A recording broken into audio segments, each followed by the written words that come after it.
Something I won't wish on nobody. I think that domestic violence is like real, and I was young.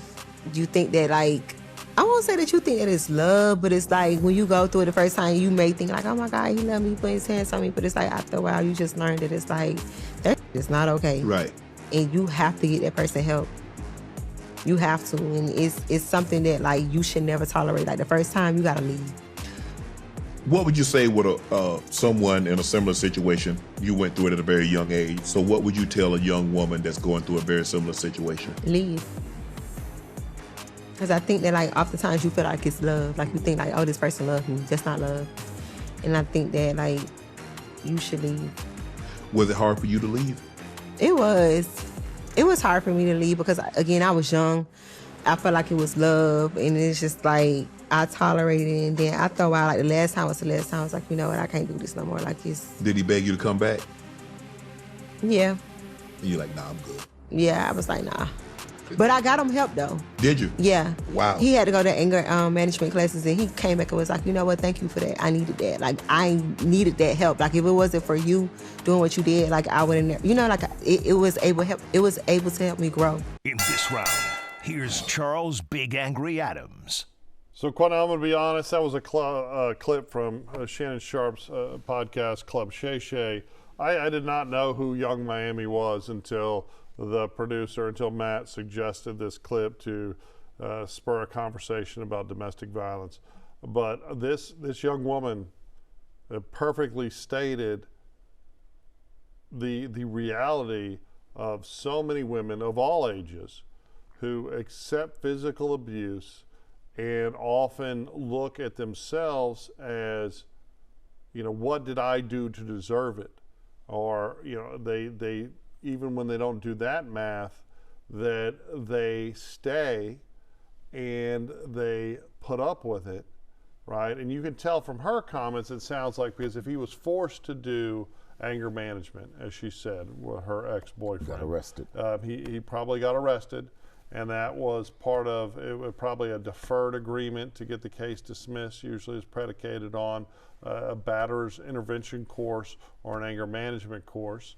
And hopefully it helped him process and recognize that there ain't never a justified reason for beating up a woman, especially a woman that you're in a romantic relationship with.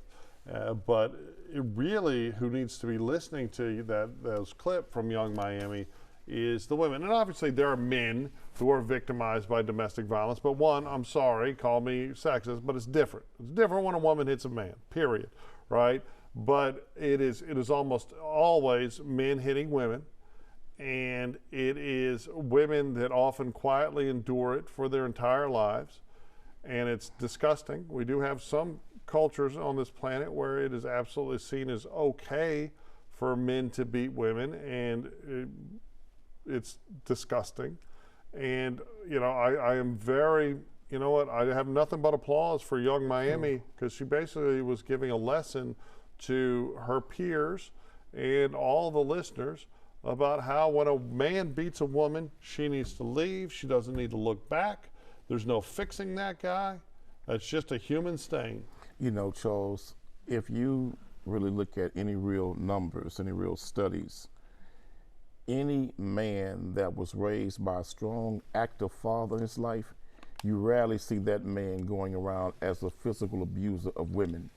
But it's mostly men who have not been raised by their fathers, and because those men come from a single female parent household, they have a lot of emotional responses, emotional ways of thinking and reacting. And so when there's a disagreement in that relationship with the female, they take an emotional position and put their hands on that woman. Any young man that was raised by a strong, productive father will know how to treat a woman, how to love a woman, how to protect a woman, and that no man under any circumstances puts his hands on a woman. But I would tell brothers all the time, and I've always told brothers this, if you got to beat her, you don't need her, brother. And I tell women, ain't no love good if it ain't good to you. But I have met women in my lifetime, Charles, that really believe if a man put his hands on her, then it's because he loves her and she must have did something to make him do it. But I've also seen women, Charles, that have been in bad physical abusive relationships with men, get in a relationship with a good man who don't believe in putting his hands on women, and when they have an argument, she'll physically attack that man, the one that won't put his hands on her, because she reverberates back to that level of abuse and trauma that she's known, and she winds up becoming the abuser in a new relationship with a young man or older man, a man, period. But I've been a survivor of physical domestic violence, Charles. I've been physically assaulted by a female before. And the trauma that you go through because you don't understand what it is you did or what are you doing wrong. We were in the bed, Charles, and, you know, we were being intimate. And that woman grabbed me in my throat like this. And that woman said, harder, harder. And I said, I'm trying to smack, harder, harder. Charles, I didn't know what to do. I was doing my very best, and I was doing my best to try to win a gold medal in the process. But that woman grabbed me and smacked me across my head because I was insufficient. Charles, I was the victim of physical violence also, Charles.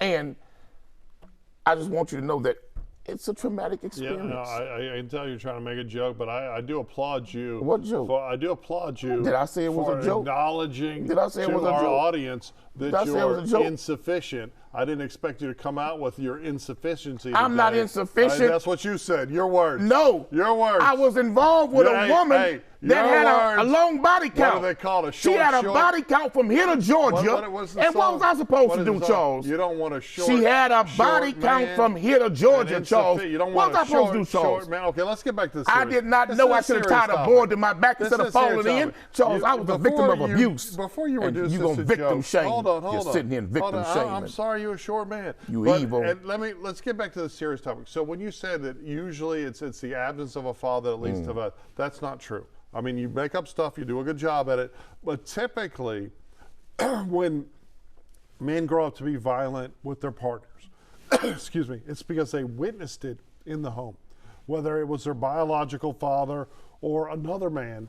Get some water because you're choking when you start lying, but go ahead on. Okay. You're going to pass out over there. The truth is that usually when men grow up to be violent towards their partner, it is because they witnessed their father or another man in the home be violent towards their mother, right? That's the truth.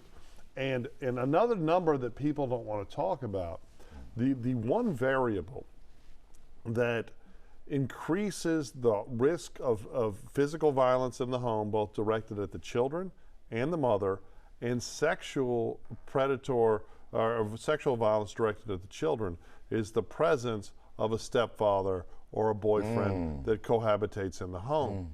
And because they obviously view the children as different, and some despise the children. And it goes back to, we were talking about families and the breakdown of marriages in this country.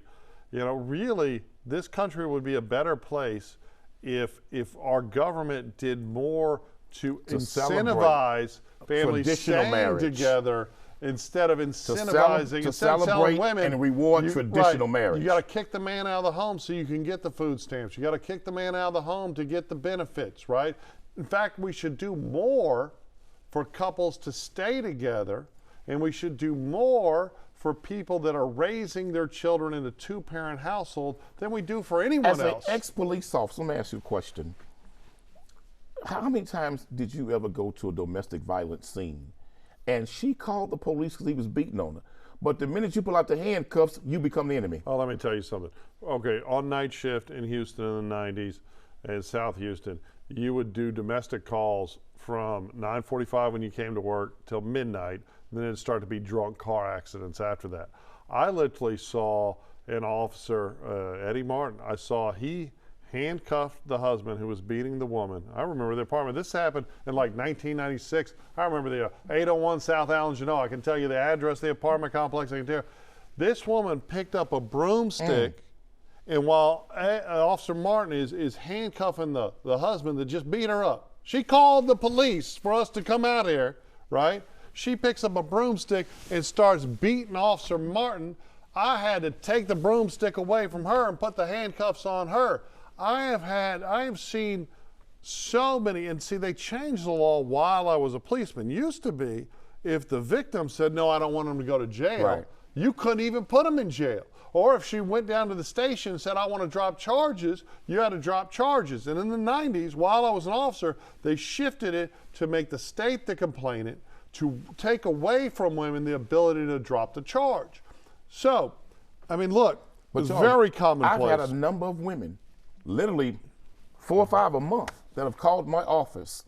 The man is currently in jail for beating the hell out of them. And she wants the and charge they dropped. want me to help them do everything under the sun to get those charges dropped. But yet they admit he was beating the hell out of them, Charles. Well, this is a sick mindset that's been produced in this country, man. But what's the solution, right? I mean, we need to be more aggressive with the impermissibility of physical violence in the home, right? Directed between the man and the woman, right? But we also need to do so much more. And we always, oh, it's socialist, oh, it's this. You know, the right is always against it. But it should be something that the Republicans and the GOP celebrate. Any sort of directed benefit to encourage people to get married, to have children, to raise their children, that would be a far better expenditure of money, right, than right now our welfare system encourages women to kick the father out, encourages women to stay single, But what about, all because they can get but more what about checks. a number of men who are the victims of domestic violence and have to suffer in silence because they believe nobody's going to believe them? I'm going to be because honest. they believe nobody's going to believe them. That typically there are some incredibly violent women, but it's And a lot of rarity. men are afraid to tell it because it's not masculine, it's seen as feminine, and then they believe that law enforcement and the courts won't even believe them. And oftentimes you do have that situation. But the truth is it's typically the men that are violent, and we can pretend it's not different.